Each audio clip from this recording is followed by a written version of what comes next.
আসসালামু আলাইকুম। রাতের শীর্ষ সংবাদে স্বাগত জানাচ্ছি আমি শাহনাজ পারভীন।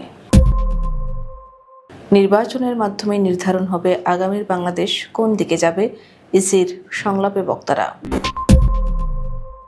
জাতিসংঘে নেতানিয়াহুর ভাষণ বয়কট করে বাংলাদেশ সহ ৭৭ দেশ। সুইজারল্যান্ডের রাষ্ট্রদূতের বাসায় বিএনপি নেতাদের মধ্যাহ্নভোজ। খাগড়াছড়িতে সহিংসতা, রাঙামাটিতে প্রশাসনের জরুরি সভা। আমরা পরবর্তী সরকারের অপেক্ষায় যে কোনো সময় নেমে যেতে পারি, তথ্য উপদেষ্টা। ৮ দিন মোমেন মেডিকেল কলেজ হোস্টেল থেকে ভারতীয় নারী শিক্ষার্থীর লাশ উদ্ধার। দলীয় লোগো পরিবর্তন করেছে জামায়াতে ইসলামী। হজের ৩ প্যাকেজ ঘোষণা। হাসানুল হক ইনুর পক্ষে আইনজীবী হিসেবে লড়বেন জেড.আই খান পান্না। সিলেট সাবেক মেয়র আনোয়ারুজ্জামান চৌধুরীর বাসায় ঝুলল দুদকের নোটিশ। যুবলীগের কেন্দ্রীয় অর্থ সম্পাদক গ্রেপ্তার। ইমরানের মুক্তির দাবিতে উত্তাল পাকিস্তান। এবং ঘুষ গ্রহণের দায়ে চীনের সাবেক মন্ত্রীর মৃত্যুদণ্ড। শুনছিলেন শিরোনাম, এবার বিস্তারিত। আগামী জাতীয় সংসদ নির্বাচন বাংলাদেশের জন্য একটা ট্রানজিশন। এটার মাধ্যমে নির্ধারণ হবে আগামীর বাংলাদেশ কোন দিকে যাবে।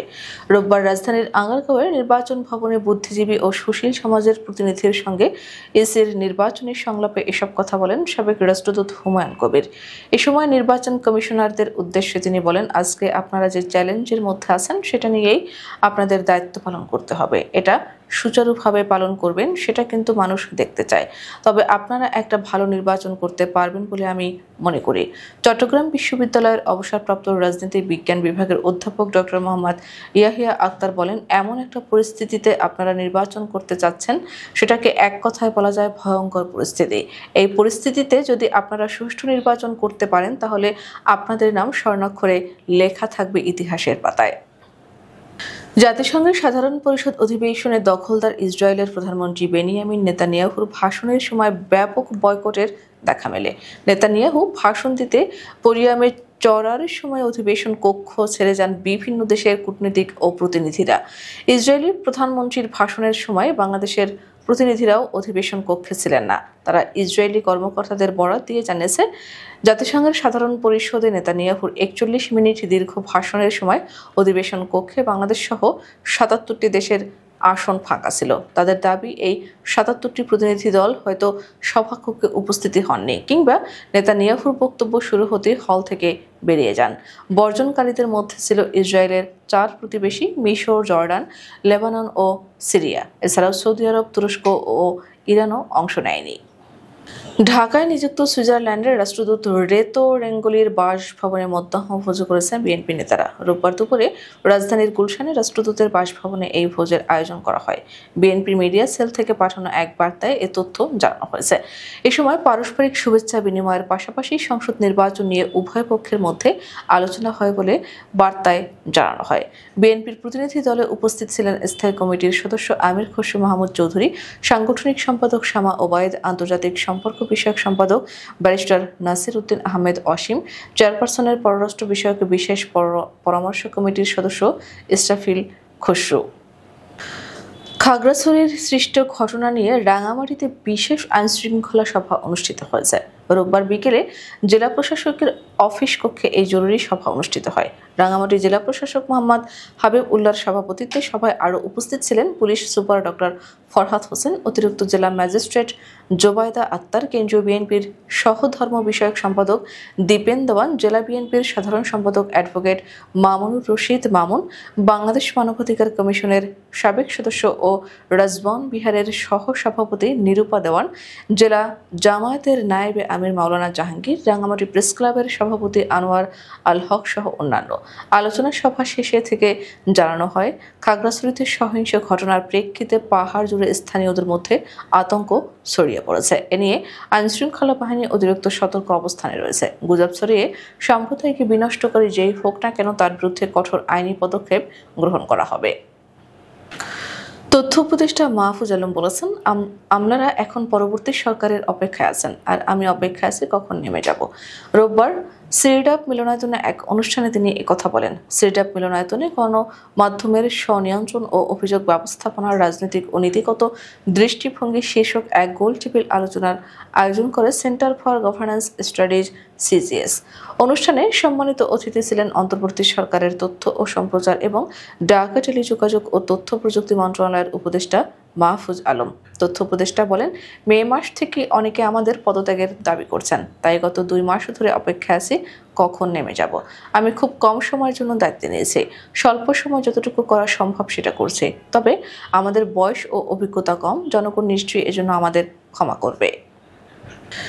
ঢাকার দক্ষিণ কেরানীগঞ্জে আদ্দিন মোমেন মেডিকেল কলেজের হোস্টেল থেকে নিদা খান নামে ভারতীয় এক মেডিকেল শিক্ষার্থীর ঝুলন্ত লাশ উদ্ধার করেছে পুলিশ। তিনি গলায় ফাঁস দিয়ে আত্মহত্যা করেছেন বলে প্রাথমিকভাবে ধারণা করছে পুলিশ। শনিবার দিবাগত রাতে দক্ষিণ কেরানীগঞ্জ থানার পুলিশ লাশটি উদ্ধার করে। পরে ময়নাতদন্তের জন্য লাশ আজ রোববার সকালে ঢাকা মেডিকেল কলেজের মর্গে পাঠানো হয়।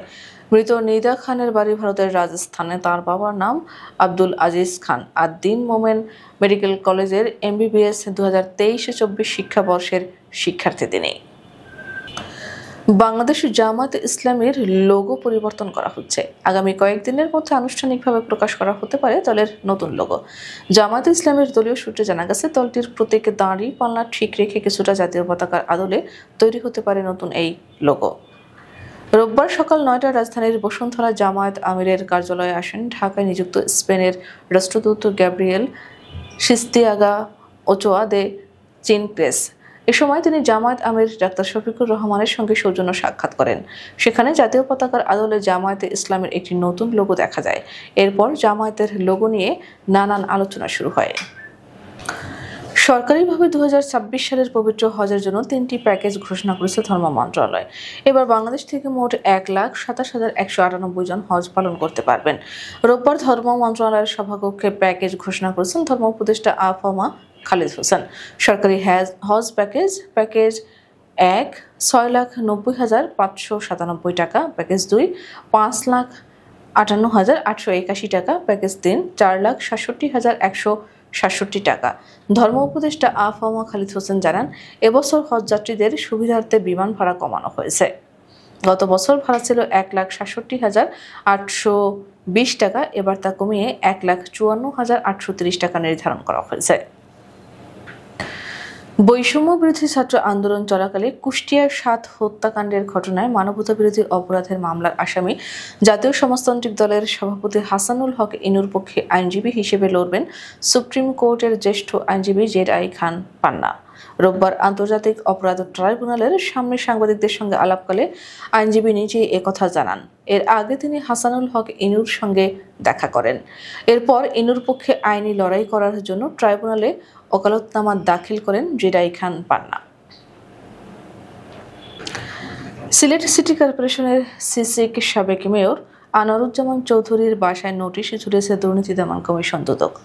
রোববার দুপুরে দুদকের কেন্দ্রীয় কার্যালয় থেকে আসা 3 সদস্যের একটি দল নগরীর পাঠানটুলাস্থ আনোয়ারুজ্জামানের বাসায় নোটিশটি ঝুলিয়ে দেন। দুদক সূত্র জানায়, আনোয়ারুজ্জামান চৌধুরী ও তার পরিবারের সদস্যদের বিরুদ্ধে বৈধ আয়ের বাইরে বিপুল সম্পত্তির মালিক হওয়ার অভিযোগ রয়েছে। প্রাথমিক অনুসন্ধানে দুদক এ ব্যাপারে নিশ্চিত হয়েছে। এ অবস্থায় তাদের সম্পদের পূর্ণ বিবরণ আগামী 21 কার্যদিবসের মধ্যে দুদক কার্যালয়ে জমা দেওয়ার নির্দেশ দেয় সংস্থাটি। আনোয়ারুজ্জামানের বাসায় পরিবারের কোন সদস্যকে না পেয়ে তার বাসায় দুদকের পরিচালক মোহাম্মদ মোর্শেদ আলম স্বাক্ষরিত নোটিশটি টানিয়ে যায় দুদক। যুবলীগের কেন্দ্রীয় কমিটির অর্থ সম্পাদক গিয়াসউদ্দিনকে গ্রেপ্তার করেছে counter terrorism and transnational crime. রাজধানীতে অভিযান চালিয়ে তাকে গ্রেপ্তার করা হয়। রোববার বিষয়টি নিশ্চিত করেছেন ঢাকা মেট্রোপলিটন পুলিশের উপপুলিশ কমিশনার মোহাম্মদ তালেবুর রহমান। তিনি বলেন, যুবলীগ কেন্দ্রীয় কমিটির অর্থ সম্পাদক গিয়াসউদ্দিনকে গ্রেপ্তার করেছে সিটিডিসি। তার বিরুদ্ধে আইনগত ব্যবস্থা প্রক্রিয়াধীন। পাকিস্তানের সাবেক প্রধানমন্ত্রী ইমরান খানের মুক্তির দাবিতে পেশোয়ারে বিশাল বিক্ষোভ হয়েছে। সমাবেশে অংশ নেয় হাজার হাজার কর্মী সমর্থক। শনিবার পাকিস্তানের খাইবার পাখতুনখোয়া প্রদেশের রাজধানীতে এই প্রতিবাদ কর্মসূচি অনুষ্ঠিত হয়। এতে যোগ দেন ইমরানের বোন আলেমা খানও। সমাবেশে কারাবন্দী পিটিআই নেতার বিরুদ্ধে সব মামলা প্রত্যাহারের দাবি জানান সমর্থকরা। সরকার বিরোধী স্লোগানও দেয় তারা। ঘুষ গ্রহণের দায়ে চীনের সাবেক কৃষিমন্ত্রী তাং রেনজিয়ানকে মৃত্যুদণ্ড দিয়েছেন দেশটির একটি আদালত। রোববার চীনের রাষ্ট্রীয় বার্তা সংস্থা সিনহুয়ার এক প্রতিবেদনে জানানো হয়েছে, চীনের জিলিন প্রদেশের একটি আদালত এই রায় ঘোষণা করেছেন। রায়ে বলা হয়, তাং রেনজিয়ান 2007 থেকে 2024 সালের মধ্যে বিভিন্ন পদে থাকাকালীন নগদ অর্থ ও সম্পত্তি মিলিয়ে মোট 26 কোটি 80 লাখ ইউয়ান ঘুষ গ্রহণ করেছেন। রোববার জিলিনের চ্যাংচুন ইন্টারমিডিয়েট পিপলস আদালত মৃত্যুদণ্ডাদেশ দেওয়ার পর তা আগামী 2 বছরের মধ্যে স্থগিত করেছেন। আদালত জানিয়েছেন, নিজের অপরাধ স্বীকার করে নেওয়ায় তাংয়ের সাজা কার্যকর 2 বছর স্থগিত থাকবে। আমাদের আগামীকাল দুপুরের শীর্ষ সংবাদ দেখার আমন্ত্রণ জানিয়ে এখনকার মতো বিদায় নিচ্ছি। দর্শক, ভিডিওটি শেষ পর্যন্ত দেখার জন্য আপনাকে অসংখ্য ধন্যবাদ। নিত্য নতুন সংবাদ পেতে আমাদের ইউটিউব চ্যানেলটি সাবস্ক্রাইব করুন ও নিয়মিত নোটিফিকেশন পেতে বেল বাটনটি ক্লিক করুন এবং আমাদের ফেসবুক পেজটিতে লাইক করুন। এছাড়া আমাদের ভিডিওতে লাইক দিয়ে শেয়ার করুন। আল্লাহ হাফেজ।